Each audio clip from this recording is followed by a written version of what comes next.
Hello વિદ્યાર્થી મિત્રો, તો કેમ છો? મજામાં? તો આદર્શ ક્લાસીસમાં તમારું સ્વાગત છે। તો આજે આપણે ધોરણ 10 વિષય ગણિત ચેપ્ટર નંબર 12 પૃષ્ઠફળ અને ઘનફળની વાત કરવાના છીએ, જેનો આજે લેક્ચર નંબર 10 છે। આ લેક્ચરમાં આપણે સ્વાધ્યાય 12.2ના પ્રશ્ન નંબર 5 અને પ્રશ્ન નંબર 6ની ગણતરી કરીશું। તો ચલો આપણે રકમ વાંચીએ અને પછી આપણે એનો ઉકેલ મેળવીએ। તો પ્રશ્ન નંબર 5, એક વાસણનું સ્વરૂપ ઊંધા શંકુ જેવું છે। તેની ઊંચાઈ 8 સેમી અને ઉપરના ખુલ્લા ભાગની ત્રિજ્યા 5 સેમી છે। તેની ઉપરની ધાર સુધી પાણીથી ભરેલું છે। જ્યારે વાસણમાં 0.5 સેમી ત્રિજ્યાવાળી ધાતુની ગોળીઓ નાખવામાં આવે છે ત્યારે 1/4 જેટલું પાણી બહાર નીકળે છે। તો વાસણમાં નાખેલી ધાતુની ગોળીઓની સંખ્યા શોધો। તો આપણે કેટલી ગોળી નાખી છે એની સંખ્યા શોધવાની છે। તો પહેલાં તો જો એક વાસણ ઊંધા શંકુ જેવું છે, તો અહીંયા ઉપરના ભાગમાં આપણે વર્તુળાકાર આકાર દોરીએ અને નીચે બંનેને જોડી દઈએ। તો આ આપણો થઈ ગયો ઊંધો શંકુ। હવે એમાં આપણને શું કીધું છે કે એની જે છે ઊંચાઈ 8 સેમી છે, એટલે કે આની જે ઊંચાઈ છે એ 8 સેન્ટીમીટર છે। પછી આગળ આપણને શું કીધું છે કે એની ઉપરના જે ખુલ્લો ભાગ છે એની ત્રિજ્યા 5 સેમી છે, એટલે કે અહીંયા જે વર્તુળાકાર ભાગ છે એની ત્રિજ્યા 5 સેન્ટીમીટર છે।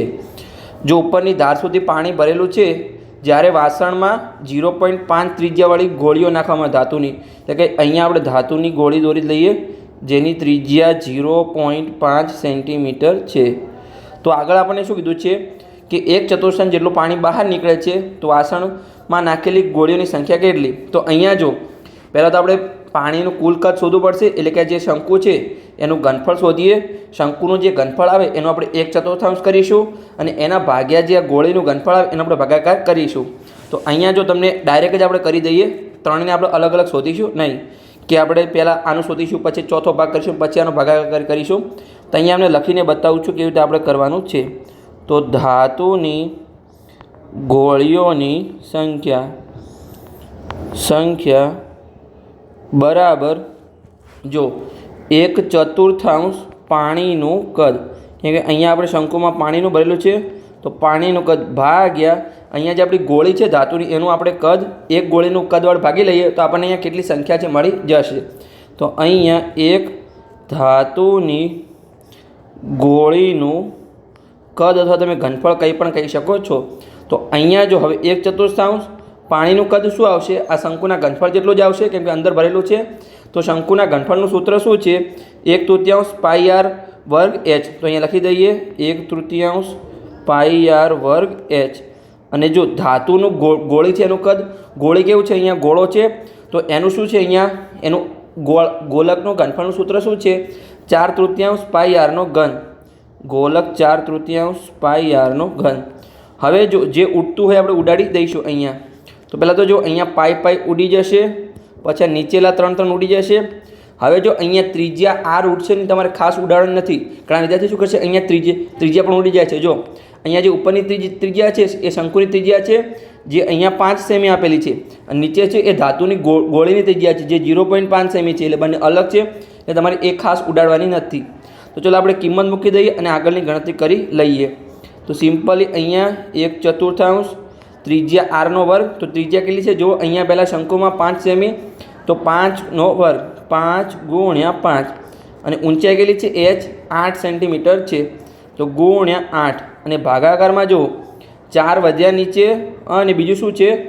આરનો ઘન, એટલે કે આર કેટલા છે? જો ધાતુની ગોળીનું ત્રિજ્યા કેટલી છે? 0.5 સેમી છે, એટલે કે 0.5નો ઘન, એટલે કે 0.5 × 0.5 × 0.5 ઘન છે, એટલે 3 વખત થશે।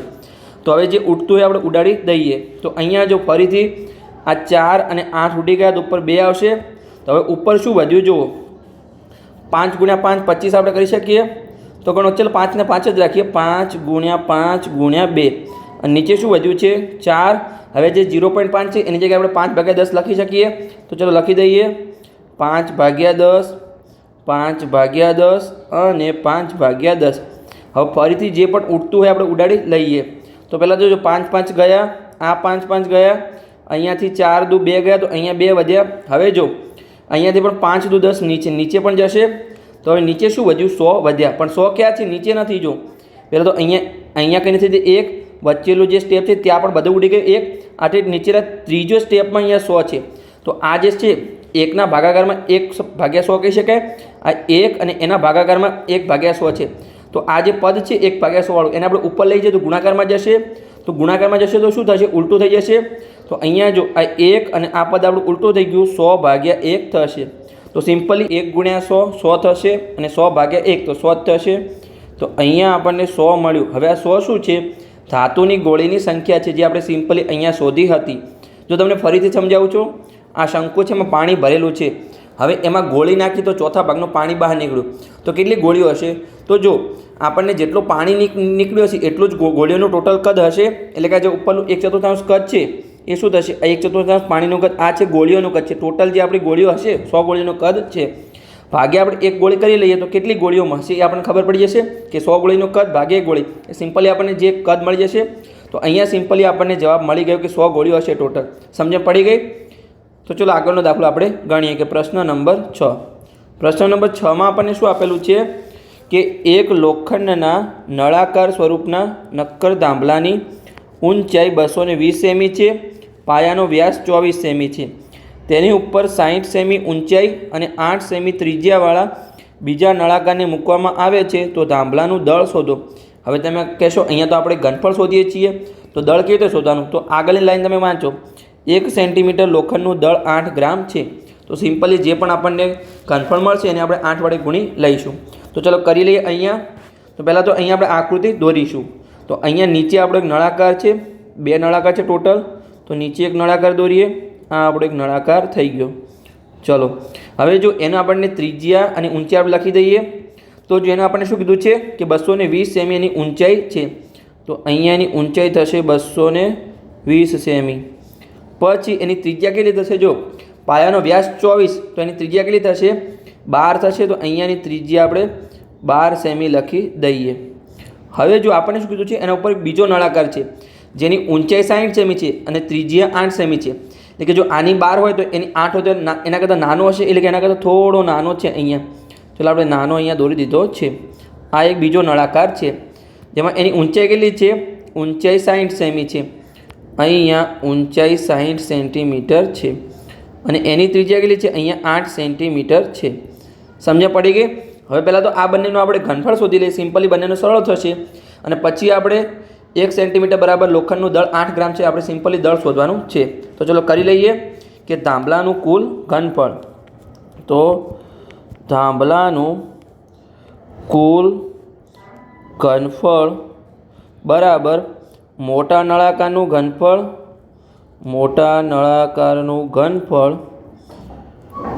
પ્લસ નાના નળાકારનું ઘનફળ. તો બંનેના સૂત્ર તો સમાન જ થશે. નળાકારના ઘનફળનું સૂત્ર શું છે? πr² પ્લસ અહીંયા નાના નળાકારના ઘનફળનું સૂત્ર પણ πr² થશે. હવે આમાં કોમન શું નીકળશે? બંને સરખા છે તો બંને કોમન નીકળશે. કંઈ કોમન નહીં, અહીંયા ખાલી પાઈ જ કોમન નીકળશે. બીજું આર અને એચ તો બંનેના અલગ છે. તમે કહેશો બધું જ કોમન નીકળે, બંને ભેગા કરીશું 2πr²h. બંનેનો સરળ કરી લઈએ. બંને સમાન નથી, બંનેની ત્રિજ્યા અને વ્યાસ અલગ અલગ છે, પછી બંનેની ઊંચાઈ પણ અલગ છે. તો પાઈ કોમન નીકળ્યા. તો અંદર જો હવે શું વધ્યું?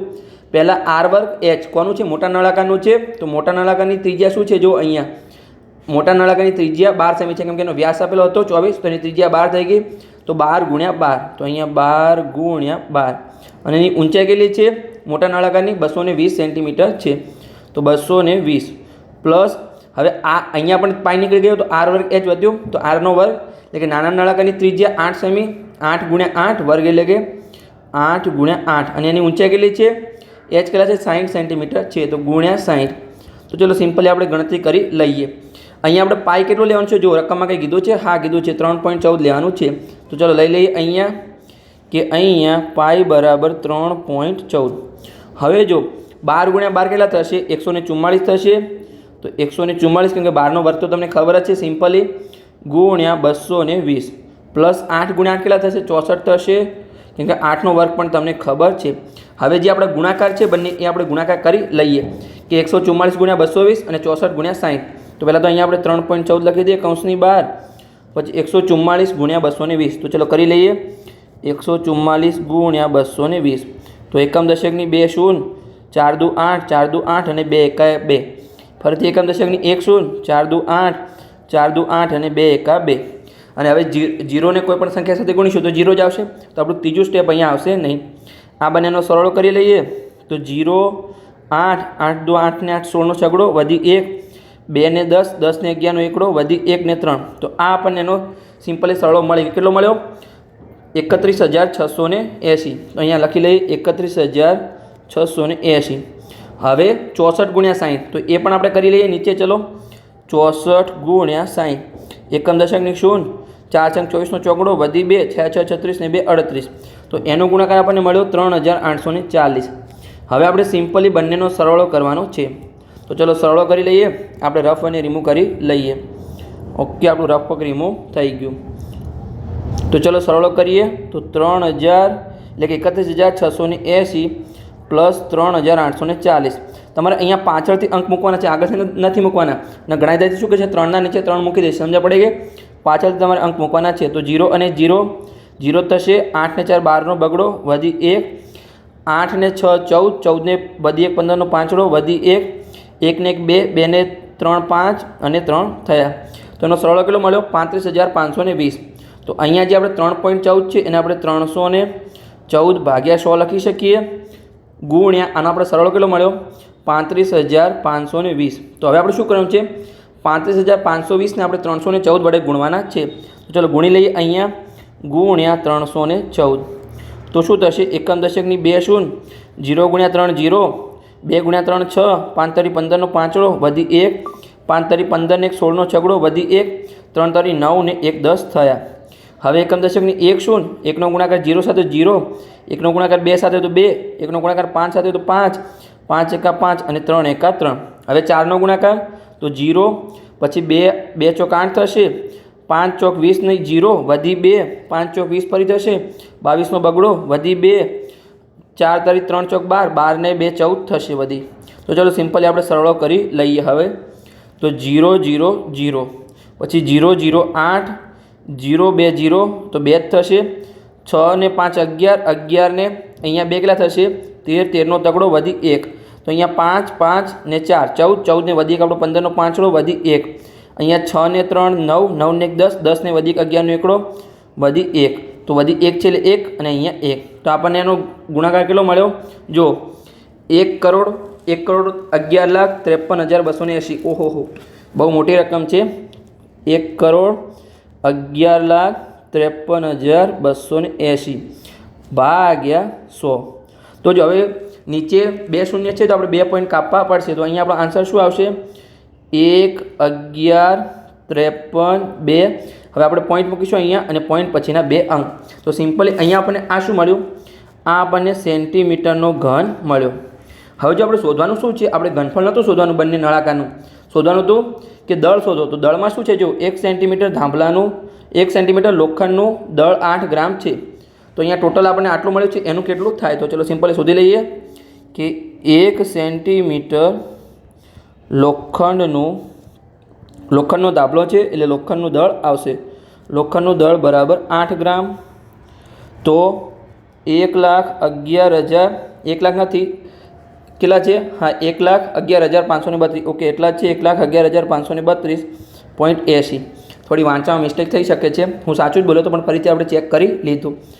સેન્ટીમીટરનું ઘન લોખંડનું દળ, એનું દળ કેટલું થાય? ગુણાકાર થશે બંનેનો, એટલે કે 1,11,532.8 ગુણ્યા 8. હવે આપણે જો પાછળના 0ને પોઈન્ટ પાછળ 0 તો તમારે નીકાળી દેવાનું છે, કોઈ જરૂર નથી એની. તો ચલો ગુણાકાર કરી લઈએ. તો અહીંયા 1,11,532.8 ગુણ્યા 8. તો તમારે હાલ પોઈન્ટને ભૂલી જવાના છે અને પછી આપણે પાછળથી પોઈન્ટ મૂકી દઈશું. તો ચલો આપણે હાલ પોઈન્ટથી નીકાળી દઈએ, પાછળથી આપણે પોઈન્ટ મૂકી દઈશું. તો ગુણાકાર 64નો ચોગડો વધી 6, 2 8 16, 16 ને 6 22નો બગડો વધી 2, 8 તરી 24 ને વધી 2 26નો છગડો વધી 2, 8 પંચા 40, 40 ને વધી 2 42નો બગડો વધી 4, 8 એકા 8 ને વધી 4 12નો બગડો વધી 1, 8 એકા 8 ને વધી 1 9 અને 8 એકા 8. એટલે અહીંયા આનો આપણે ગુણાકાર કેટલો મળે છે? જો એકમ, દશક, 100, 1000, 10,000, લાખ, 10 લાખ. એટલે કે 89,22,624. પણ અહીંયા આપણે શું કરવાનું છે, પાછળથી એક અંક પછી પોઈન્ટ મૂકવાનો છે. તો અહીંયા આપણે 4 આગળ પોઈન્ટ મૂકવાનો છે. આ આપણને શું મળ્યું, એનું દળ મળ્યું આપણને અહીંયા ગ્રામમાં, પણ તમારી બુકમાં પાછળ કિલોગ્રામમાં લખેલું છે. હવે આપણે કિલોગ્રામમાં ફેરવવા હોય તો આને શું કરીશું, જો કે 1 કિલોગ્રામ બરાબર કેટલા થાય, 1 કિલોગ્રામ બરાબર 1000 ગ્રામ થાય. તો જો આપણે અહીંયા મોટા અંકમાંથી નાના અંકમાં જવું હોય તો આપણે 1000 વડે ગુણવું પડે, પણ અહીંયા આપણે ગ્રામમાંથી કિલોગ્રામમાં જવાનું છે. તો આપણે શું કરીશું, અહીંયા આ 1000 અહીંયા ભાગાકારમાં આવશે. તો ચલો ભાગાકારમાં લઈ જઈએ. તો અહીંયા આપણે 1000 વડે ભાગાકાર કરવો પડશે. તો આપણી જે રકમ છે એને આપણે ભાગાકાર કરી લઈએ. 0.4 ભાગ્યા 1000. તો આ આપણું શું થઈ ગયું, કિલોગ્રામ થઈ ગયું. તો આપણા નીચે 3 શૂન્ય છે, તો અહીંયા આપણા 3 પોઈન્ટ જશે. તો આપણો આન્સર શું આવશે, 892.2624 કિલોગ્રામ. તો આ આપણને કિલોગ્રામ મળ્યું. તમારી બુકમાં શું આપેલો છે પાછળ આન્સર, 892.26 કિલોગ્રામ. તો અહીંયા તમારો એ સાચો છે, ખાલી તો પાછળના બેંક બુકમાં નીકાળી દીધા છે. સમજ્યા પડી ગઈ? તો બસ અહીંયા આપણો દાખલો પૂર્ણ થઈ ગયો. દાખલા નંબર 5 અને દાખલા નંબર 6 આપણે આ લેક્ચરમાં શીખ્યા. હવે આપણો એક છેલ્લો લેક્ચર બનશે દાખલા નંબર 7 અને દાખલા નંબર 8 માટે. તો બસ આપણું ચેપ્ટર પણ પૂર્ણ થઈ છે અને ધોરણ 10નો આપણે પૂરેપૂરો સિલેબસ પણ પૂર્ણ થઈ જશે. માત્ર તમારું એક લેક્ચર બાકી છે હવે.